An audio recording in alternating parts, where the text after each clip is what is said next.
दोस्तों, गुम है किसी के प्यार में के लेटेस्ट एपिसोड को सबसे पहले देखने के लिए अगर आपने हमारे चैनल को सब्सक्राइब नहीं किया है तो जरूर कर लें। आज के एपिसोड की शुरुआत में भाग्यश्री रिद्धि के लिए अपना चिंता जताती है, वहीं सभी भी रिद्धि के लिए बेचैन हो जाती है। सभी सोचती है कि रिद्धि सेफ है या नहीं, कहीं किडनैपर उसके साथ जबरदस्ती तो नहीं कर रहे। वहीं दूसरी तरफ रिद्धि उदास बैठी हुई नजर आती है, वह खाना भी नहीं खाती है। तभी उसके पास एक किडनैपर आता है और रिद्धि को खाना खिलाने की कोशिश करता है।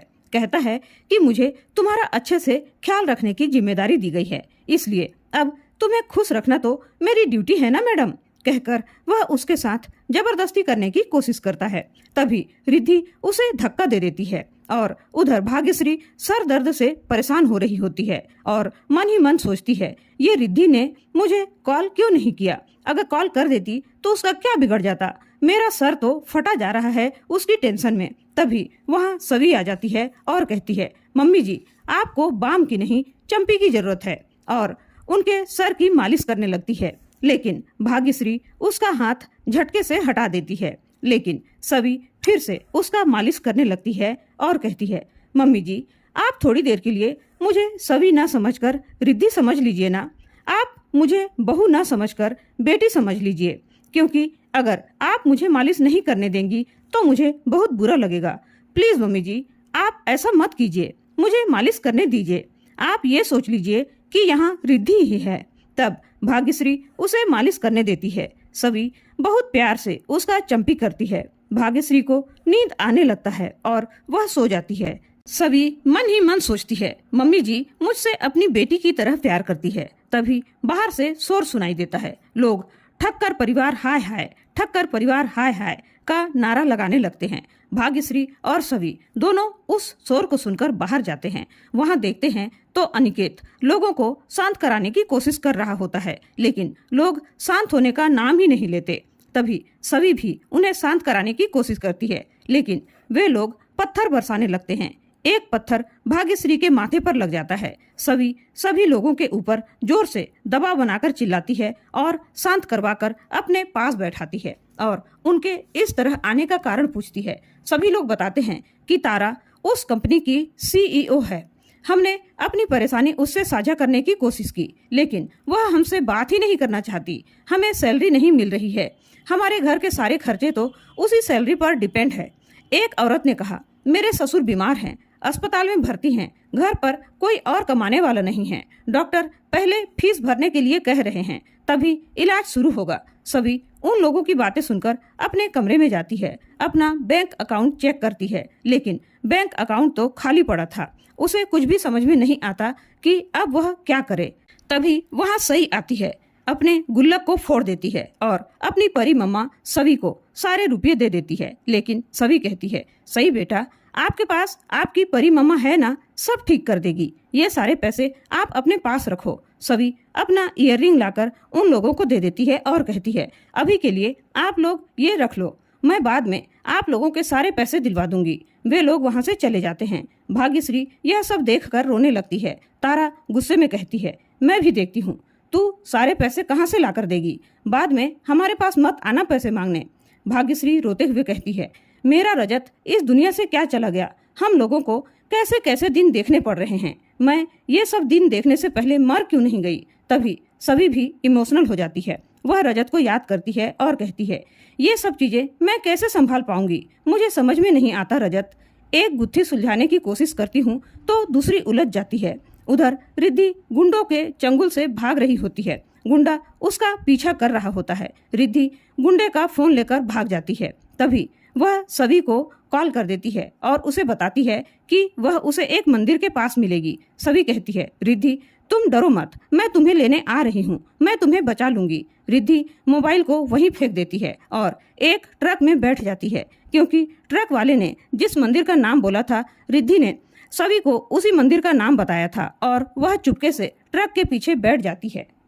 रिद्धि को लगता है कि अगर वह बाहर निकलेगी तो शायद उन लोगों से बच जाएगी। वहीं दूसरी ओर नील नितिन से मिलने पुलिस स्टेशन जाता है। नितिन कहता है, तुम स्विट्जरलैंड जाकर भी कुछ हासिल नहीं कर पाए, कम से कम एक चॉकलेट ही ले आते। नील कहता है, मैं स्विट्जरलैंड गया था, ये बात आपको कैसे पता चली? नितिन कहता है, मैं एक पुलिस वाला ऑफिसर हूँ और मुझे हर बात की खबर रहती है। तुम कहाँ जाते हो, कहाँ रहते हो, मैं सब पर नजर रखता हूँ।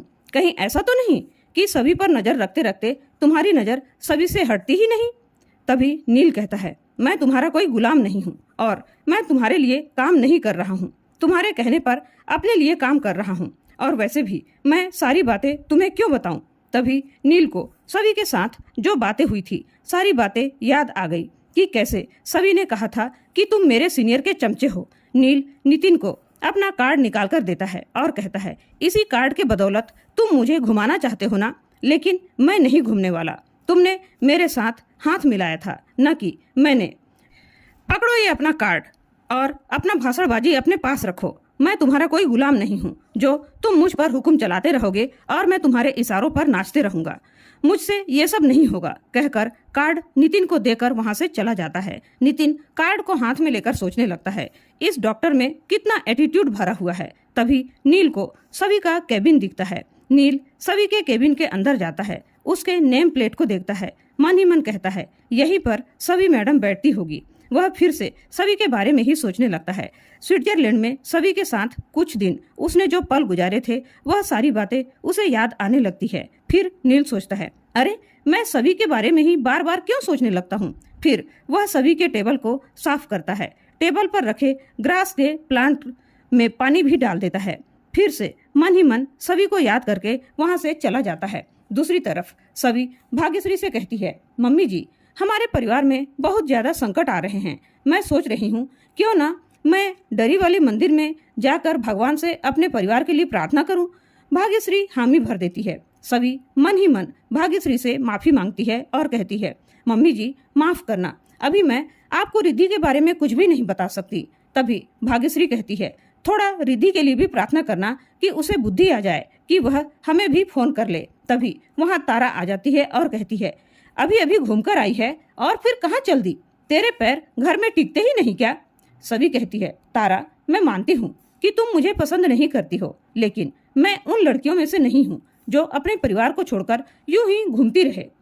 मुझे मेरा परिवार बहुत प्यारा है, मैं अपने परिवार के लिए कुछ भी कर सकती हूँ। और वह वहाँ से जाने लगती है। भाग्यश्री बताती है कि मैंने श्रीचंद से भी बात की थी रिद्धि के बारे में, लेकिन उसने कहा कि उसे थोड़ा स्पेस चाहिए। अरे आजकल के बच्चों को पता नहीं कैसा स्पेस चाहिए होता है अपने माँ बाप से। तभी सभी भाग्यश्री के पैर छूकर उसका आशीर्वाद लेती है।